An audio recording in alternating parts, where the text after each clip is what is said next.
গেল ডিসেম্বর মাসে দেশে রেমিটেন্স এসেছে 263 কোটি 90 লাখ মার্কিন ডলার, যা দেশের ইতিহাসে সর্বোচ্চ।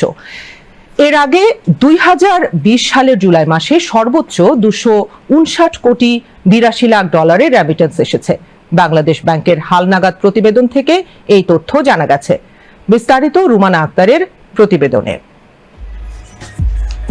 2024 সালে ডলারের অফিসিয়াল রেট 9% বেড়ে যাওয়া এবং বছরের শেষ 5 মাসে অর্থ পাচার কমে যাওয়ায় চলতি বছর বাংলাদেশ প্রায় 28 বিলিয়ন ডলার রেমিটেন্স পেয়েছে, যা গত বছরের তুলনায় 22% বেশি।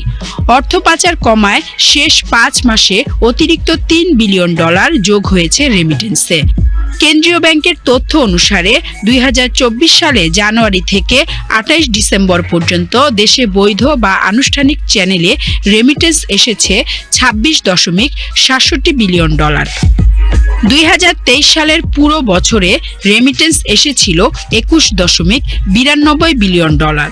সেই হিসাবে 2023 সালের চেয়ে 2024 সালে রেমিটেন্স বেড়েছে প্রায় 4.7 বিলিয়ন ডলার। বাংলাদেশ ব্যাংকের governor doctor Ahsan H Mansur বলেছেন, গত 5 মাসে দেশে রেমিটেন্স এসেছে অতিরিক্ত 3 বিলিয়ন ডলার। অবশ্য সেন্টার ফর পলিসি ডায়ালগের সিপিডি নির্বাহী পরিচালক ফাহমিদা খাতুন বলেন, রেমিটেন্স বাড়ার পেছনে ডলারের রেটই মূল ভূমিকা পালন করে, যে কারণে ডলারের দর বেড়ে গেলে রেমিটেন্সের প্রবাহও বেড়ে যায়। এর বাইরে আগস্টে অন্তর্বর্তী সরকার দায়িত্ব নেওয়ার পর হুন্ডির চাহিদাও কিছুটা কমে এসেছে, তবে এটা সাময়িক। বিভিন্ন আন্তর্জাতিক চক্র জড়িত থাকায় দীর্ঘমেয়াদে হুন্ডির চাহিদা কমানো কঠিন বলে মন্তব্য করেন এই অর্থনীতিবিদ।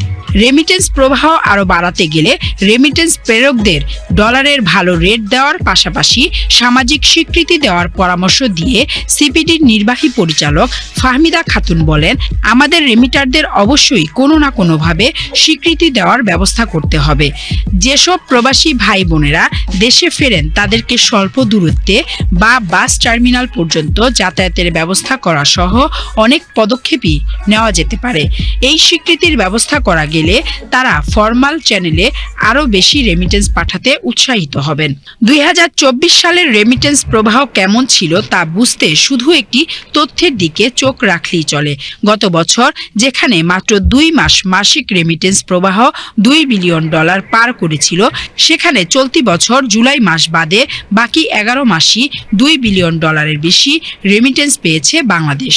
জুলাইয়ে বৈষম্য বিরোধী ছাত্র আন্দোলনের জেরে ইন্টারনেট ও ব্যাংক কার্যক্রম বাধাগ্রস্ত হওয়ায় এবং প্রবাসীরা আন্দোলনের সঙ্গে সংহতি প্রকাশের কারণে রেমিটেন্স প্রবাহ কমে গিয়েছিল। সর্বশেষ চলতি মাসে 28 ডিসেম্বর পর্যন্ত রেমিটেন্স আসে 2.42 বিলিয়ন ডলার, যা এরই মধ্যে ইতিহাসের সর্বোচ্চ রেমিটেন্স পাওয়া মাসের তালিকায় দ্বিতীয় স্থানে চলে এসেছে। দেশের ইতিহাসে সবচেয়ে বেশি 2.59 বিলিয়ন ডলার রেমিটেন্স এসেছিল করোনা মহামারীকালে 2020 সালের জুলাইয়ে। কেন্দ্রীয় ব্যাংকের তথ্য মতে IMF এর BPM 6 ফর্মুলা অনুসারে দেশের মোট বৈদেশিক মুদ্রার রিজার্ভ 21.33 বিলিয়ন ডলার ছুঁয়েছে। 2024 সালের আগস্টে অন্তর্বর্তী সরকার ক্ষমতায় আসার পর ডলারের রেট বাড়ানো হয়। ব্যাংকগুলোকে বেশি দামে রেমিটেন্স সংগ্রহ করায় তেমন চাপাচাপি করা হয়নি, যার ফল দেশ দেখতে পাচ্ছে। রেমিটেন্স বৃদ্ধির বিষয়টা অনেকাংশেই কিন্তু গ্রাহক সেবার উপর নির্ভরশীল। রেমিটেন্স যারা প্রেরণ করে বিদেশ থেকে, তারা কিন্তু তার আত্মীয় স্বজনের যে অ্যাকাউন্ট, সোনালী ব্যাংকের যে অ্যাকাউন্ট, সেটাকে তারা কিন্তু প্রাধান্য দিয়ে থাকে। আর একটা বিষয় হলো, রেগুলার রেটের পাশাপাশি যে সরকার ঘোষিত যে 2.5% ইনসেন্টিভ, সেটা কিন্তু আমরা দিচ্ছি।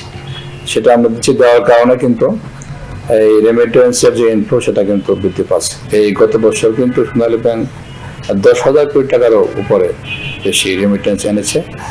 আর এই সামনে আমাদের টার্গেট আছে যে রেমিটেন্সের প্রবাহটা কি বাড়ানো যায়। আগস্টে অন্তর্বর্তী সরকার দায়িত্ব নেওয়ার পর বিনিময় হার বাড়িয়ে 120 টাকা করা হয়। অবশ্য ডিসেম্বরে ডলারের রেট বেড়ে 128 টাকা পর্যন্ত চলে গেলেও কেন্দ্রীয় ব্যাংকের মৌখিক নির্দেশনায় ব্যাংকগুলোকে সর্বোচ্চ 123 টাকা রেটে লেনদেন করতে বলা হয়। অর্থাৎ ডলারের দর বেড়েছে অন্তত 10 টাকা বা 9%। ডলারের রেটের এই ক্রমবর্ধমান ধারা রেমিটেন্স বাড়াতে সহায়তা করেছে বলে জানিয়েছেন ব্যাংকাররা। Ruman Akter, BTV news.